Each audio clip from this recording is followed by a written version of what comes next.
দাপুটে তৃণমূল নেতাকে কোমরে দড়ি বেঁধে এলাকায় ঘুরিয়ে তল্লাশি চালিয়ে প্রচুর পরিমাণে ধারালো অস্ত্র উদ্ধার করল হাসনাবাদ থানার পুলিশ। গত কয়েকদিন আগে হাসনাবাদের পাটলি খানপুর অঞ্চল তৃণমূলের সভাপতি সেলিম মোল্লা ওরফে পিন্টু মোল্লাকে গ্রেপ্তার করেছিল হাসনাবাদ থানার পুলিশ।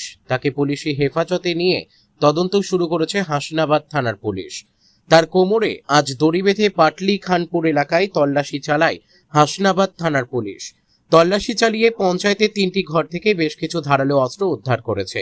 ধারালো অস্ত্রের পাশাপাশি বেশ কিছু সরকারি ত্রাণ সামগ্রী উদ্ধার করেছে হাসনাবাদ থানার পুলিশ। বসিরহাট থেকে প্রদীপ সরকারের রিপোর্ট, বিগ নিউজ বাংলা।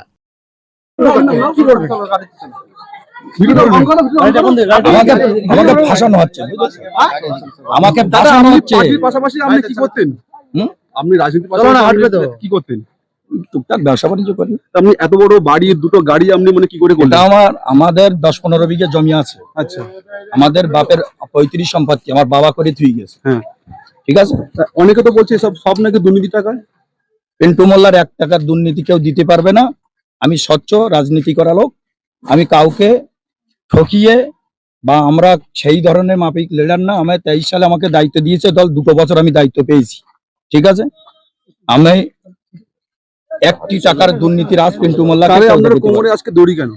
দড়ি এটা পাপের প্রায়শ্চিত্ত। তাহলে আপনি কি পাপ করেছেন?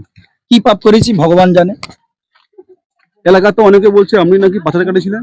হ্যাঁ, এলাকার লোকেরা বলছে আপনি নাকি পাথর কাটিয়েছিলেন, এটা কি ঠিক? তাহলে সে রেকর্ড খুললি পাওয়া যাবে। আমি রাজনীতি ছোটবেলা থেকে